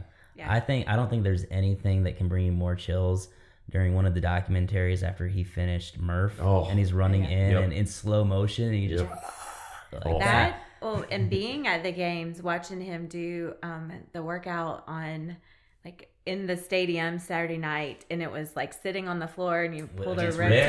yes, Yeah. and you had to put your feet on something. It was amazing watching just his emotion in That was that. before his beard. Yeah. That was smooth shaved. Yeah, Josh. that was. Yeah, I love Josh. Actually, that's one of my big goals for January 30th. It'll be a year from my surgery, and Josh Bridges had the exact same surgery as I did, and he went 315 on the back squat for 3 times on his 1-year anniversary. So that's what I'm trying to do. Yeah, that's awesome. Yeah, so we're getting closer and closer to that. I want to ask one more question. If you were to have any games athlete outside of the Upstate, so not Josh or who would you want to come work out with you at your gym at SVL? So I would. This is yeah. So I'm gonna say Tia, but the only reason I want Tia is because Shane Orr, and I would love to sit down from a coach and programming standpoint and just talk to him. That's an amazing. That's an amazing story. I don't know if he's been on a podcast. I know Tia has been on a million podcasts, but I think he is so interesting. Yes. Because how did he get his coaching style? Like I know he had a soccer background. Two best athletes in the world. Yeah, right like now. what is he doing? You know, I would love to talk to him. It's an amazing. Let's get him on. Let's go. Let's call Shane, him. if you're watching this, or listening to this, I wish I could pull up a picture because we met him when we went to Whistler. Oh, nice. And I was like, maybe I could just tag him and be like, hey, Remember need this. you on this podcast. Well, that's awesome. Well, we're going to go ahead and close this out an hour and a half later. I really hope people stay tuned into this, though, because I know I have been personally looking forward to this episode for a long time. Jen, I've been very thankful that you stepped in for this one. I think everybody really appreciates watching this athlete-coach dynamic, so I don't want you guys ever to think that people don't appreciate it, because I really do think they do. And I think this is going to shed a lot of light on the future of CrossFit Upstate, Fittest of the Upstate, and all that. So I'm really glad he made it on here. Yeah. Maybe we can have a round 2. And that will conclude this. For our listeners, this concludes season 1 of the Apogee Podcast. This has been 10 episodes. Starting next episode, which will be recorded, I guess, next week, we'll start season 2. We'll have an update show that will be released at some point, probably next weekend, regarding what we're trying to do for season 2. But thanks for hanging in for season 1. I know it's only been 10 episodes, but we truly are thankful for our listeners, and we hope to continue to give you guys a lot more content in the Upstate and also beyond. Hopefully we're gonna try to trek out to outside of the Upstate as well and bring on some other folks. That concludes the Apogee Podcast.